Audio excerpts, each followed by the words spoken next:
अमृत काल में मुगल काल का हो गया सफाया। क्या हुआ, क्यों हुआ, कैसे हुआ, कोई समझ ना पाया। ये खबर सुनकर जिले इलाही भी बहुत बेबस हैं। सलीम कह रहे हैं उठो अनारकली, अब तो हम आउट ऑफ सिलेबस हैं। अभी रिसेंटली एनसीईआरटी ने अपनी थर्ड रैशनलाइजेशन एक्सरसाइज के तहत क्लास 12 स्टैंडर्ड की text book themes of Indian history part 2 से kings and chronicles the Mughal court नामक एक चैप्टर को हटा दिया। इसके अलावा 11th standard text book themes in world history से सेंट्रल इस्लामिक लैंड्स नामक चैप्टर भी खत्म। Bye bye, tata, good bye. इतना ही नहीं, 11th स्टैंडर्ड की इसी टेक्स्ट बुक से इंडस्ट्रियल रेवोल्यूशन और कॉन्फ्रंटेशन ऑफ कल्चर्स नामक चैप्टर्स को भी हटा दिया गया है। सही बात है, बच्चे लोग इंडस्ट्रियल रेवोल्यूशन के बारे में पढ़कर क्या कर लेंगे जब देश की हर एक इंडस्ट्री में उनको साक्षात अडानी जी के दर्शन होंगे। उन्हीं पर चैप्टर डाल दो। और रही बात कॉन्फ्रंटेशन ऑफ कल्चर्स की, वो तो देश में कल्चर्स के बीच में पॉलिटिकली मोटिवेटेड कॉन्फ्रंटेशन, झगड़ा उनको रोज ही दिख रहा है। प्रैक्टिकल लर्निंग, टेक्स्ट बुक की क्या जरूरत है? जो मेजॉरिटी कल्चर है वही सही है, सब लोग को उसी का नाम जपना होगा, नहीं तो जाना होगा पाकिस्तान। सिंपल है, इसमें पढ़ाई की क्या बात है। और तो और, भले ही हम अपनी सोसाइटी से कास्ट सिस्टम और अनटचेबिलिटी को ना हटा पाए, लेकिन अपनी किताबों से हमने hereditary nature of varnas and untouchability जरूर हटा दिया है। वाना मास्टर स्ट्रोक। पर इन सबके बीच में जिस बात पर अभी सबसे ज्यादा सवाल जवाब चल रहा है, वो है मुगलों से जुड़े चैप्टर्स का बोरिया बिस्तर समेत हटा देना। अब जाहिर सी बात है, लोग जानना चाहते हैं कि आखिर इसके पीछे एनसीईआरटी और सरकार का इरादा क्या है, क्रोनोलॉजी क्या है। इतिहास को रिसर्च करो, नए पहलू सामने लाओ। अगर किसी चीज का ग्लोरिफिकेशन हो रहा है तो उसे कम करो। कोई बंदा, कोई डायनेस्टी अगर इतिहास में दबी हुई है तो उसको सामने लाओ। ये सब चीजें बिल्कुल करो, लेकिन किसी चीज को, कुछ स्पेसिफिक चीजों को जड़ से उखाड़ फेंकना, उनको स्पेसिफिकली डिलीट करना, क्या हमारी आने वाली जनरेशन एक नई अलग इतिहास अब पढ़ने जा रही है?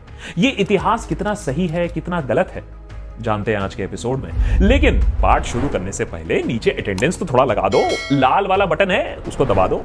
नेता टाइप आधा काम मत करो, सब्सक्राइब के साथ साथ बेल आइकॉन भी दबाओ।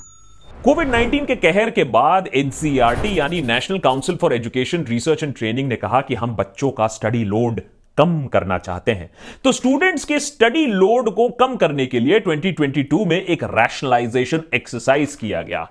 मुगल से जुड़े चैप्टर्स हटा दिए गए। इतना ही नहीं, एनसीईआरटी ने बिना किसी नोटिफिकेशन, बिना किसी डिस्कशन, बिना किसी मीडिया को भनक दिए, बिना किसी जानकारी के कुछ ऐसे डिलीशंस भी किए, कुछ ऐसे वर्ड्स भी हटा दिए, कुछ ऐसे पैराग्राफ्स भी मॉडिफाई कर दिए जो कि सीधे प्रिंट होकर ही सामने आए। But it will be in print one day. क्या है ये सारे डिलीशंस और आखिर क्या है ये पूरा माजरा, जानते हैं। लेकिन उससे पहले आइए नजर डालते हैं इस पूरे इशू से जुड़े कुछ अहम सवालों पर।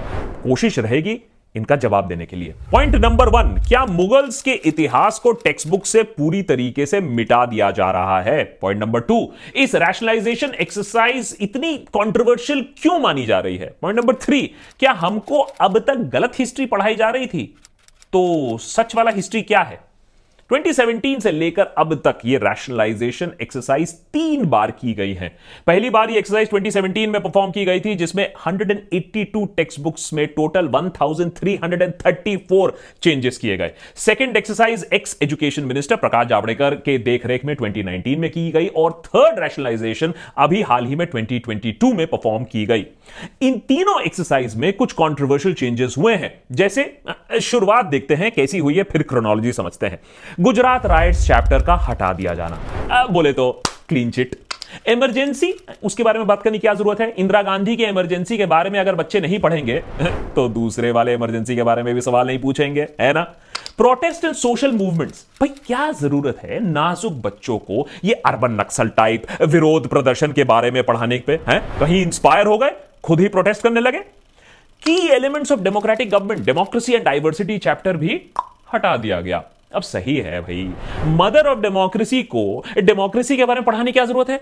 और जहां तक बात रही डाइवर्सिटी की, अरे भैया सबका साथ सबका विकास हो रहा है, तो डाइवर्सिटी क्या जरूरत है टेक्स्ट बुक में? ये सब आउटडेटेड फिनोमिना है।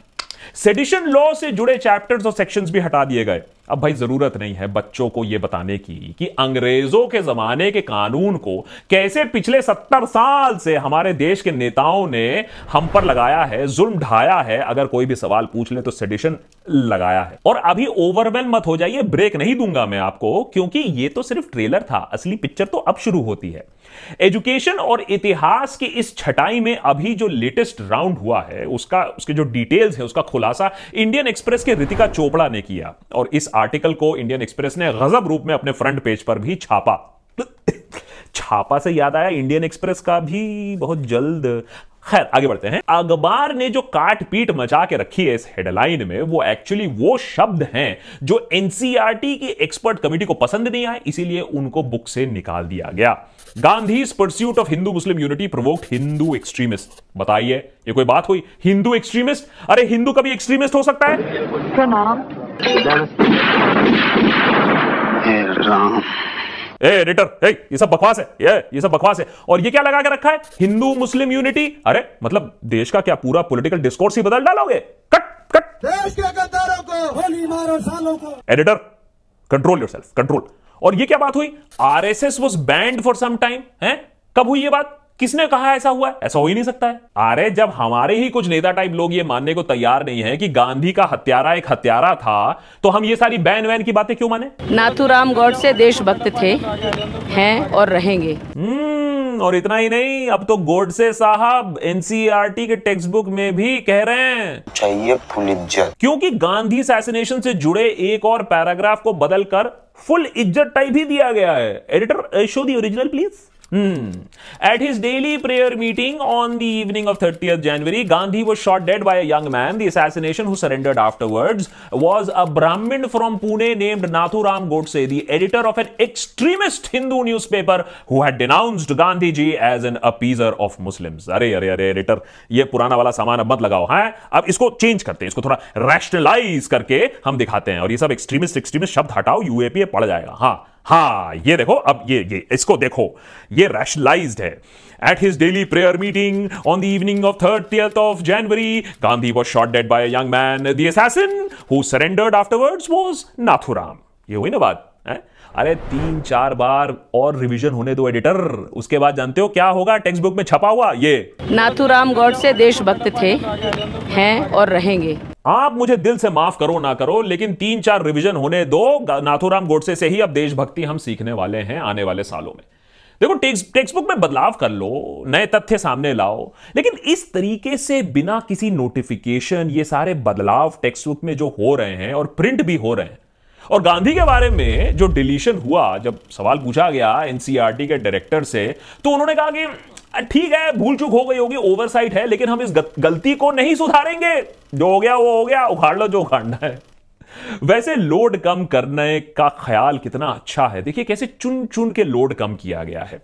जैसे पिछले कुछ रैशनलाइजेशन एक्सरसाइजेस में दलित सेक्शन से जुड़े कुछ इंपॉर्टेंट चैप्टर्स को गायब कर दिया गया, क्योंकि हो सकता है सरकार को ऐसा लगता हो कि अमृत काल में दलित वर्ग पर होने वाले जो अत्याचार हैं वो कम हो गए या खत्म हो गए। कोई हाथरस नहीं, कोई ऊना नहीं, किसी को घोड़ी से नहीं उतारा गया, मारा गया, कोई बदायूं केस नहीं, कोई नंगा नहीं हो रहा है, सब चंगा ही है। शायद इसीलिए एनसीईआरटी ने दलित पैंथर्स के मूवमेंट को, एंशिएंट इंडिया में वर्ण सिस्टम को और अनटचेबिलिटी के बारे में जो चैप्टर्स थे उनको डिलीट कर दिया। लेकिन सबसे बड़ा मास्टर स्ट्रोक तो खेला गया मुगलों के साथ। कसम क्या मास्टर स्ट्रोक खेला है। हमारे इतिहास को तोड़ मरोड़ कर लिखा गया, परंतु हमारे इतिहास को गौरवमय तरीके से लिखने में कौन रोकता है? अब करेक्ट हिस्ट्री की बात करते हैं। 2017 में राजस्थान में हुआ, जब वहां के एजुकेशन मिनिस्टर ने कहा कि महाराणा प्रताप ने अकबर को हरा दिया था। I know facts are not facts, लेकिन फैक्ट तो यही है कि महाराणा प्रताप और मुगल्स के बीच में हुई लड़ाई में कोई रिजल्ट नहीं आया था, क्योंकि महाराणा प्रताप अनडाउटेबली एक महान योद्धा थे। उन्होंने मुगल्स को भयंकर टक्कर दी थी, पर इस बैटल में ना कोई हारा ना कोई जीता। पर according to ex education minister of BJP government in Rajasthan, हम लोगों को गलत इतिहास पढ़ाया गया है। पर सही इतिहास क्या है ये तो वो खुद भी नहीं जानते हैं। और इन सब स्टेटमेंट्स पर भारी पड़ता है बाबा जी का स्टेटमेंट। क्या गुगली दिया है? अरे भाई, नए उत्तम प्रदेश में गुलामी मानसिकता की जो प्रतीक चिन्ह हैं उनकी कोई स्थान नहीं, उनके लिए कोई जगह नहीं है। वाह, देखा, ये देखो गलत सलत जो हमें इतिहास पढ़ाया था, अब उसका टाइम खत्म। हमने ही गलत इतिहास पढ़ा। मेरा तो इतना लाइफ खराब हो गया है, इतना लाइफ खराब हो गया है मेरा। मोटा भाई ने तो कहा था कि भाई जो गलत इतिहास है उसको रीराइट कर दिया जाएगा, पर एनसीईआरटी के एक्सपर्ट पैनल ने शायद मोटा भाई की बात, उस स्टेटमेंट को ना ठीक से सुना ना समझा। उन्होंने रीराइट नहीं किया, उन्होंने सीधा डिलीट ही कर दिया जो बचा खुचा इतिहास था। बोले तो शिफ्ट डिलीट एंटर कर दिया। खैर, जब तक सच्चे इतिहास की खोज नहीं हो जाती तब तक बचे खुचे एलिजिड डिस्टोर्टेड इतिहास पर नजर डालते हैं और समझने की कोशिश करते हैं कि ये जो मुगल्स थे वो कितने बड़े विलन थे, या कुछ हीरो भी थे, या दोनों ही नहीं थे। क्योंकि अक्सर हम अस वर्सेस देम और ये अच्छाई वर्सेस बुराई के जंग में भूल जाते हैं कि इतिहास शेड्स ऑफ ग्रे होता है, ब्लैक एंड व्हाइट नहीं होता है। तो सबसे पहले तो हम ये बात क्लियर कर देते हैं कि मुगल्स के बीच में और ये जो मेवाड़ और मराठा वॉरियर्स के बीच में जो ये सब जो जंग हुआ था वो रिलीजियस ग्राउंड्स पर नहीं हुआ था। आज इसको एक धार्मिक रूप देने की कोशिश चलती है, लेकिन उस समय एक्सपेंशनिज्म का इंटेंशन था, जियो स्ट्रेटेजिक लोकेशंस की बात थी, ट्रेड बेनिफिट्स था, benefits and spoils of war थे, लेकिन धर्म की वजह से ये रिलीजियस क्रूसेड नहीं था। फॉर एग्जांपल, अकबर के लिए दिल्ली और नॉर्थ इंडिया को ट्रेड के पर्पस से गुजरात के कोस्टल एरिया से कनेक्ट करना बहुत जरूरी था। इसके लिए मेवाड़ को जीतना बहुत जरूरी था। यह बना एक बड़ा कारण मेवाड़ और मुगल्स के बीच में कॉन्फ्लिक्ट्स का। इसके अलावा महाराणा प्रताप और अकबर के बीच में जो कॉन्फ्लिक्ट था वो रिलीजियस कॉन्फ्लिक्ट बिल्कुल नहीं था, क्योंकि जहां तक एक तरफ अगर आप देखें तो अकबर के सेनापति कछवाहा राजपूत राजा मान सिंह थे, तो दूसरी तरफ महाराणा प्रताप के सेनापति अफगान वॉरियर हाकिम खान सूरी थे, जिन्होंने हल्दी घाटी के युद्ध में महाराणा प्रताप के लिए लड़ते लड़ते अपनी जान तक दे दी। और जिनको इस बात की भी फैक्ट चेक करना है वो जाकर राजस्थान के राजसमंद डिस्ट्रिक्ट में जाकर हाकिम खान सूरी की कब्र जाकर देख ले। इससे ज्यादा एड्रेस मैं नहीं दूंगा, कुछ तो थोड़ा अपने आप भी गूगल कर लो, क्योंकि वैसे में भी अब इतिहास को गूगल ही करना पड़ेगा, टेक्स्ट बुक पर तो नहीं मिलेगा। क्योंकि अगर अब इतिहास में मुगल्स ही नहीं होंगे तो महाराणा प्रताप ने युद्ध किसके साथ किया था? हाकिम खान ने जान किसके लिए दी थी? मान सिंह ने अटैक किस पर किया था? ऐसे सवाल मत पूछो, एंटी नेशनल वाले सवाल अलाउड नहीं है, मिनिस्ट्री ऑफ ट्रूथ पकड़ लेगी तुम्हें। मुगल्स के बारे में जब भी हम बात करते हैं तब अकबर के बारे में बात बिल्कुल होती है, क्योंकि अकबर का जो पीरियड था मुगल्स के लिए गोल्डन पीरियड माना जाता है, क्योंकि ये वो पीरियड था जब इंडिया की पर कैपिटा जीडीपी माने औसतन आमदनी इंडिया में यूरोपियन कंट्रीज से भी बहुत ज्यादा थी। मुगल बादशाह अकबर की रैंकिंग दुनिया में ऑल टाइम 10 रिचेस्ट पीपल में 4th मानी जाती है रिसर्च के मुताबिक। अकबर के टाइम पर भारत सारी दुनिया की इकोनॉमिक आउटपुट का 25% शेयर था, माने इतनी ज्यादा इकोनॉमिक आउटपुट थी हमारे देश की, वो भी बिना किसी ऑफशोर कंपनीज और मिस्टीरियस फॉरेन इन्वेस्टर्स के बिना। समझ रहे हो आप? वैसे ये तो हुई धन की बात, अब आते हैं धर्म की बात पर, जिस बेसिस पर हमेशा मुगल हिस्ट्री को जज किया जाता है। यहां भी बहुत सारे शेड्स ऑफ ग्रे मिलेंगे। एक तरफ आपको अकबर मिलेगा, दूसरी तरफ आपको औरंगजेब भी मिलेगा। अकबर को एक सेक्युलर राजा माना जाता है, उनके दरबार में सभी धर्मों की रिप्रेजेंटेशन थी। अकबर के 9 खास लोग यानी नवरत्न में 4 हिंदू राजपूत थे। अकबर के अलावा भी कई मुगलों ने राजपूत राजाओं के फैमिली के साथ मैरिटल रिलेशनशिप्स भी बनाए। अकबर की रानी जोधाबाई भी कछवाहा राजपूत राजा भारमल की बेटी थी। इसके अलावा अकबर ने जजिया टैक्स को भी खत्म किया। जजिया टैक्स एक ऐसा टैक्स जिसको मोहम्मद बिन कासिम ने पहली बार इंट्रोड्यूस किया था। यह एक नॉन मुस्लिम कम्युनिटीज पर एक प्रोटेक्शन टैक्स माना जाता है। यह टैक्स महिलाओं, बच्चों, बुजुर्गों और ब्राह्मण्स पर इनिशियली नहीं लागू था, उसके बाद ब्राह्मण्स को भी यह टैक्स पे करना पड़ता था। यह कंप्लीटली डिस्क्रिमिनेटरी टैक्स था जिसका आधार धर्म था, और अगर आप नॉन मुस्लिम हो तो आपको यह टैक्स देना पड़ेगा। इसको अकबर ने पूरी तरीके से अपने टाइम पर एबॉलिश कर दिया। तो अकबर का अगर एग्जांपल लेंगे तो मुगल हिस्ट्री प्रोग्रेसिव दिखाई देती है, पर ऐसा भी नहीं है कि सारे मुगल्स उसी तरीके से थे। इसी डायनेस्टी का दूसरा जो रूप है, एग्रेसिव, एक्सट्रीमिस्ट, क्रूर, कठोर जो रूप है, वो औरंगजेब के रूप में हमारे सामने आता है। अकबर के द्वारा खत्म किया गया यही जजिया टैक्स सिस्टम को औरंगजेब ने दोबारा शुरू किया। अकबर ने जो रिलेशंस हिंदू जनता स्पेशली हिंदू राजपूत के साथ बनाए थे, वो औरंगजेब के टाइम आते आते तक वो रिलेशंस खराब हो चुके थे और औरंगजेब की एक्सट्रीमिस्ट अप्रोच की वजह से वो बिल्कुल टूट गए, बिल्कुल खत्म हो गए और इस वजह से औरंगजेब को राजपूत स्टेट से अपना हाथ भी गंवाना पड़ा। इतना ही नहीं, औरंगजेब वो मुगल रूलर थे जिन्होंने अपने सगे भाई दारा शिकोह को मारकर बादशाह के तख्त पर वो बैठे थे। तो अकबर की अचीवमेंट्स के किस्सों के साथ साथ औरंगजेब की क्रूरता और कठोरता के किस्से भी हम इसी डिस्टॉर्टेड हिस्ट्री में पढ़ते आए हैं। साथ ही साथ किस तरीके से वो रिलीजियसली कंजर्वेटिव थे, किस तरीके से म्यूजिक बैन कर दिया गया था, किस तरीके से टेंपल्स की डिस्ट्रक्शन हुई। इसके अलावा कई और मुगल्स जिनका अच्छा काम, जिनके बुरे कांड, हमने हिस्टोरियंस ने उसको क्रॉनिकल किया है और हमने इसी तरीके से उसको पढ़ा भी है। कुछ मुगल्स का फ्रीडम फाइटिंग मूवमेंट के साथ भी अच्छा कनेक्शन रहा है। उनमें से एक नाम जो हमारे सामने आता है is the last Mughal emperor Bahadur Shah Zafar, जिनको फ्रीडम फाइटर्स ने खुद 1857 के फ्रीडम स्ट्रगल का लीडर घोषित किया था। और इतना ही नहीं, हिंदुत्व आइडियोलॉजी के फादर कहे जाने वाले सावरकर ने खुद अपनी बुक 1857 स्वतंत्र समर में बहादुर शाह जफर की तारीफ की है। अब वीर सावरकर ने कहा है तो कम से कम यह बात मान लेते हैं। वैसे में भी टेक्स्ट बुक्स में जहां तक एक तरफ मुगल टाटा बाय बाय बोलकर जा रहे हैं, दूसरी तरफ सावरकर बुलबुल पर बैठकर आ रहे हैं। पिछले कुछ सालों में लगातार बीजेपी मिनिस्टर्स ने गलत इतिहास, डिस्टॉर्टेड हिस्ट्री कह कर मुगल्स को कोसा है, उनकी लेगेसी को स्लेवरी का सिंबल बताया है और उसके बाद एनसीईआरटी का मुगल एम्पायर को टेक्स्ट बुक से सीधा डिलीट कर देना।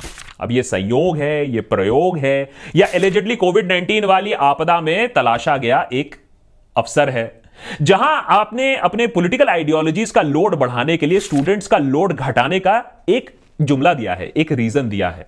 जो भी हो, पर अमृत काल में सब पॉसिबल है। एक्सट्रीमिस्ट को एक्सट्रीमिस्ट नहीं कह सकते हैं, हिंदू मुस्लिम यूनिटी की बात करने पर वो कॉन्टेक्स्ट ही निकाल दिया जाता है। पर जरा सोचिए कि इतिहास को डिलीट करने के बजाय अगर हम इतिहास में कुछ ऐड करते कि चोलाज ने कितना अच्छा काम किया है, तो ज्यादा अच्छा नहीं होता। चलो फॉर आर्ग्यूमेंट मान लेते हैं कि मुगल सारे के सारे बुरे थे, तो क्या उनको हम डिलीट कर देंगे इतिहास से? उनके बारे में हम पढ़ेंगे नहीं? हिटलर के बारे में पूरी की पूरी जर्मनी और पूरी की पूरी यूरोप आज भी पढ़ती है, बच्चे उनके बारे में पढ़ते हैं, हिटलर की क्रूरता को जानते हैं, वो जर्मनी को और यूरोप को अपने वश में कैसे कर पाए ये समझते हैं, जाकि फिर से वो गलती ना कर बैठे। तो मुगलों को डिलीट करने का लॉजिक क्या रहा फिर? क्या इसलिए तो नहीं कि मुगलों ने जो बुरा किया वो तो किया, लेकिन उसी के साथ साथ जो छाप उन्होंने छोड़ी है हमारी जिंदगी पर, हमारे देश पर, हमारे खाने, हमारे पहनावे, हमारे बोलचाल, हमारे आर्किटेक्चर, सब में तो मुगल इंफ्लुएंस है। लेकिन अगर हमें अस वर्सेस देम करना है तो इस इंफ्लुएंस, इस सिंथेसिस को तो खत्म करना पड़ेगा।